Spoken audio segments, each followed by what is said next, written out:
of paradigms, right? So I've talked about this in one of my videos called What Do You Tolerate from Yourself?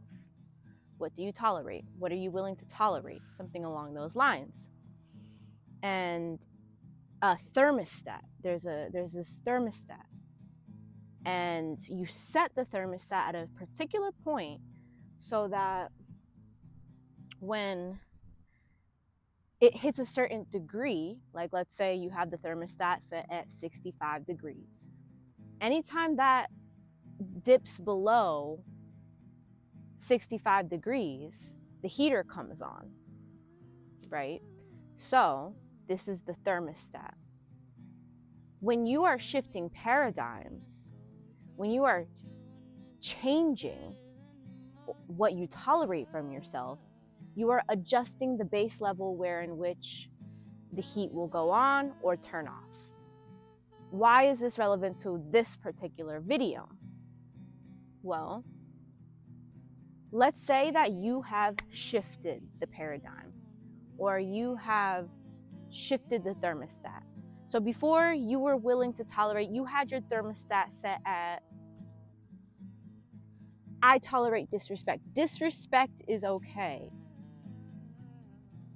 And you were like, you know what, over time, over many realizations, over many happenings, over many periods, decades, years of pointing the finger and saying, well, he's bad or she's the reason, you decided, you know what, I'm going to take matters into my own hand. I'm shifting my thermostat. I'm no longer going to tolerate this anymore. So it's either something has to change out there, or I'm going to change and I'm going to remove myself from this situation where in which disrespect is okay. We shift the thermostat to, I only tolerate high degrees of respect. So before it was at 65, every time it dipped below 65, the heater went up until it went 65 or above. Now we're shifting the thermostat to, let's say, 55. 55 is, I only tolerate high degrees of respect. So anytime it dips below 55, that's when the heater comes on. Once you have shifted that, you are going to go through a process, physically, mentally, emotionally. You're going to process this within your body. You're going to process this within your environment, your experience. And this can be very challenging. So if you're like myself, going through changes in a really intense way at this time, or you aren't, and perhaps you would like to prepare for a change that may come as a result of you viewing this, or as a result of you making that decision for yourself. I'll let you know. I speak water. I'm going to provide you with some tools in order to make this experience not only something that is easier to navigate, but enjoyable. The water says you're amazing. We want to enjoy ourselves despite the challenges, despite being in the face of that which is not desired, that which is intolerable, that which is unacceptable, or, the opposite of the polarity, and everything in between. It doesn't have to be all bad. And just because an experience appears negative, it does not mean that it is not serving you. So just because you don't like what you see does not mean that this is not benefiting you. We can live in a world where in which everything is out to get us and everything is here to hold us back, or we can live in a world where things are serving us, that there is a greater plan that you are creating within yourself and that you are being supported in. That in of itself is one way of going about making this shift easy and integrating the actual shift, the paradigm shift. So perhaps your initial paradigm was, I'm extremely depressed every day. I can't deal with my depression. I have to lock myself away. I can't stand being around people. I can't stand being around people who don't love me, people who don't accept me for me as I am. So all the things that might arise within this paradigm of depression.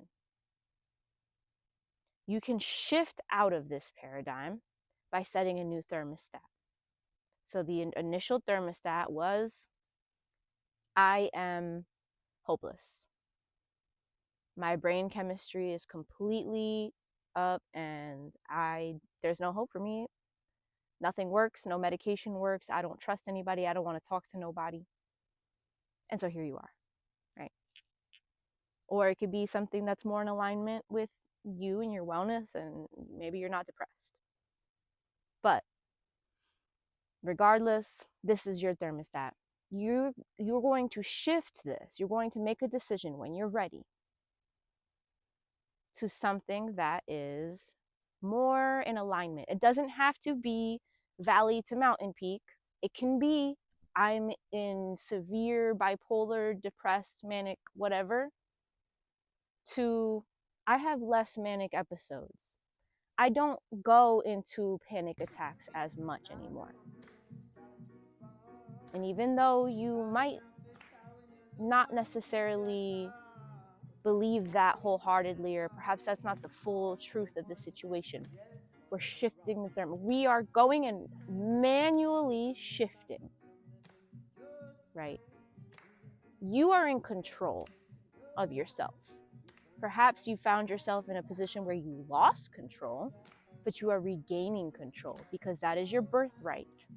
To have control over your own self, to have your own autonomy. I would be depressed too if I genuinely believed and was experiencing that which implies that I have no control and no autonomy. You deserve to have that. So this is why we're going internally. We're shifting the thermostat a little bit. You don't have to go from 65 to 40 or 65 to 80. You can go from 65 to 66. And then maybe next week you want to go to 67, then you take it to 67. Do what you have to do in order for this to work. Some people, it will work to go 1 degree at a time, 1 day at a time. Some people, it'll be best to go 1 degree at a time, 1 month at a time. It just depends. It will be helpful for you to be able to connect to your energy, to your body, to understand what is actually going to serve you at this time. And you can refer to the last video I posted about that, as far as it tending to your subtle body, tending to your energy will make depression flee. That is what the video is called. So once you have shifted, you might experience some discomfort. You might experience things that will challenge you because you are so used to being in that old paradigm where the narrative was that everybody's out to get me. Nothing ever works out in my life. I'm poor. I'm unhealthy. I'm sick.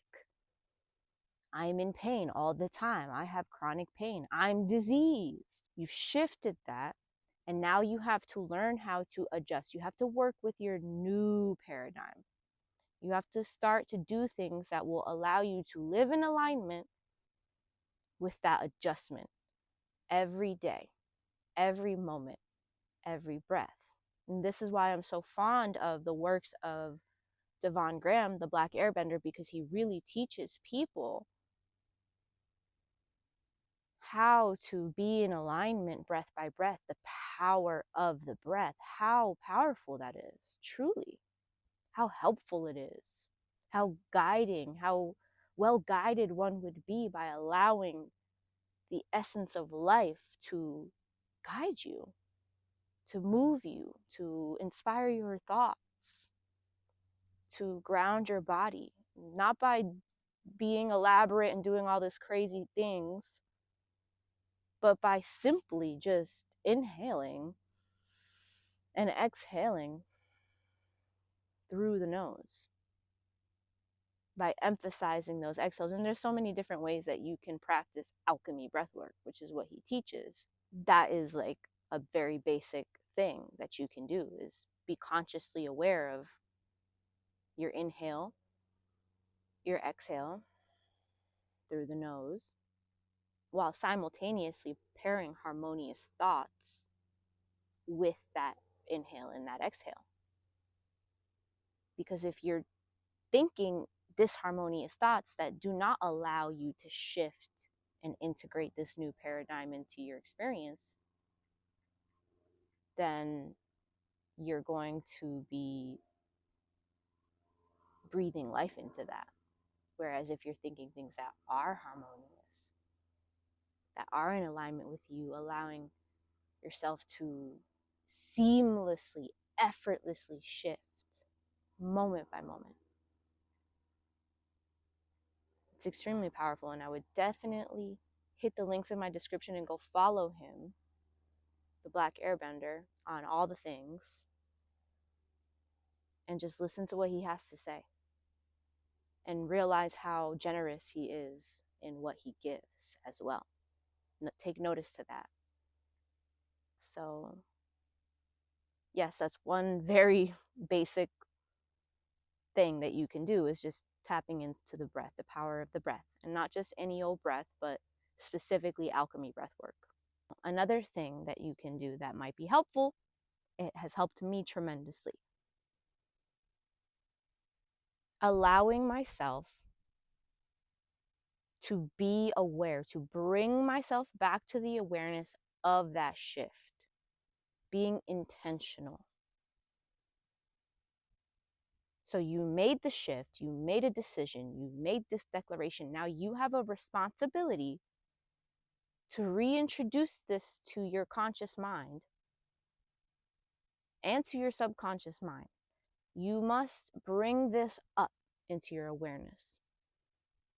You have to create these repetitive affirmations or redirections of your energy throughout the day.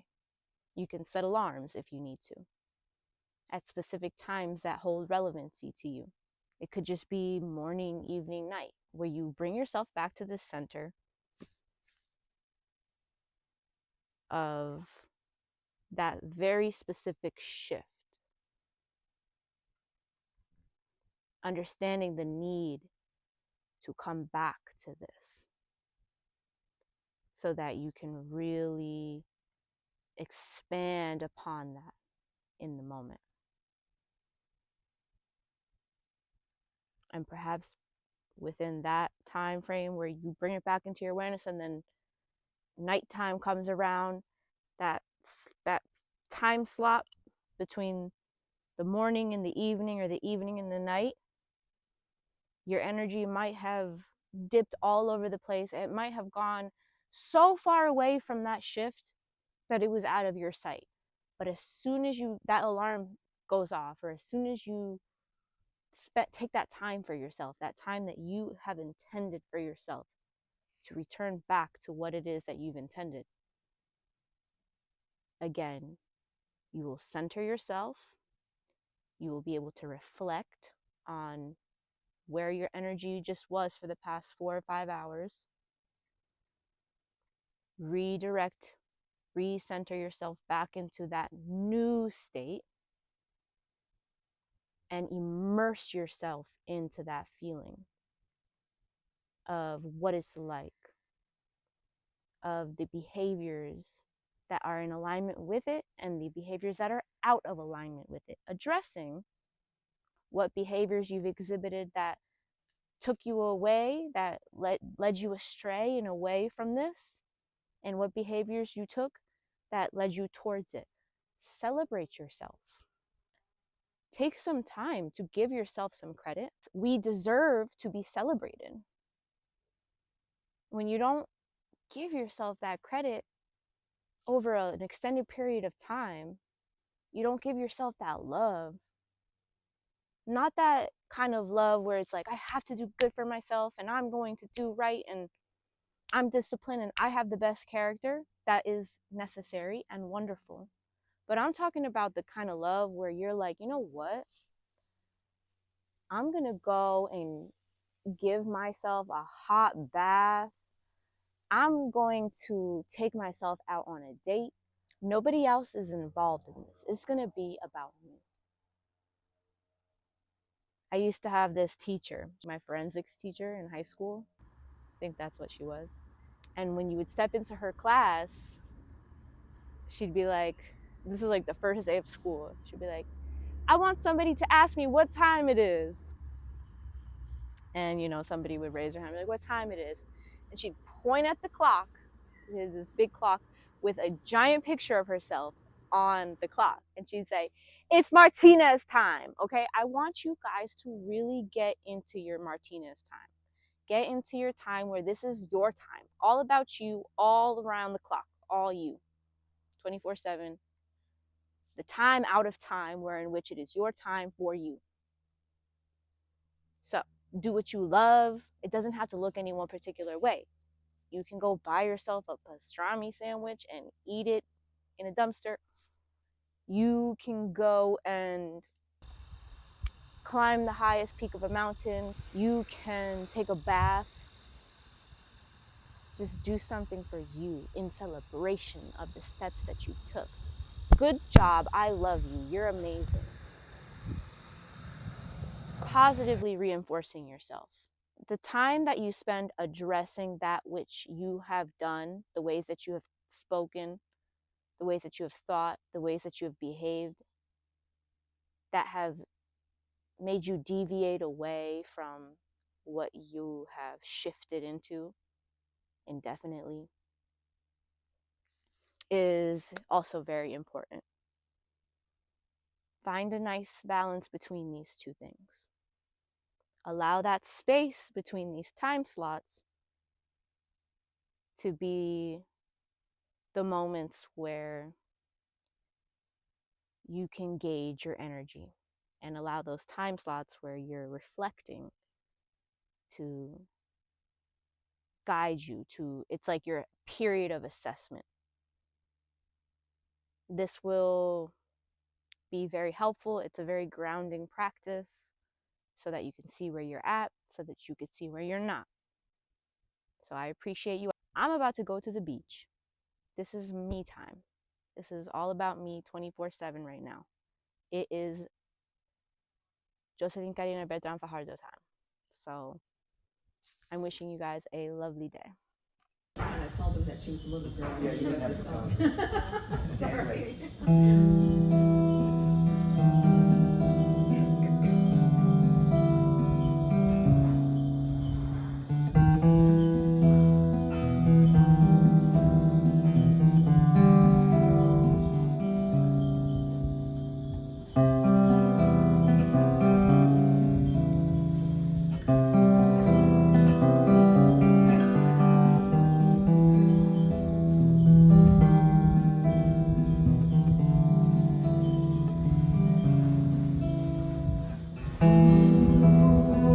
Jocelyn was her name, and childhood was her game.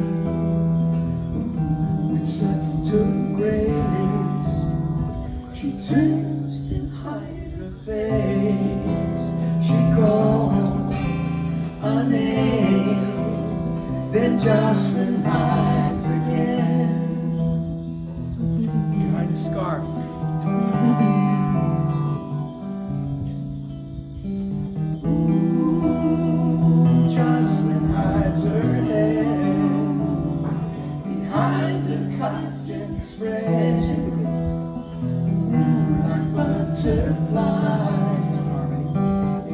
Her childish cries, she calls a name, then Jocelyn hides again.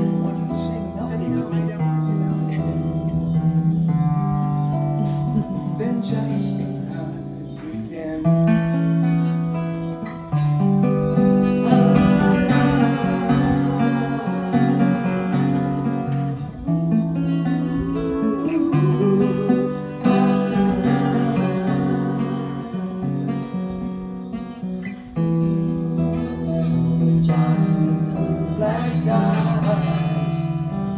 sparkle through her cries, like butterflies,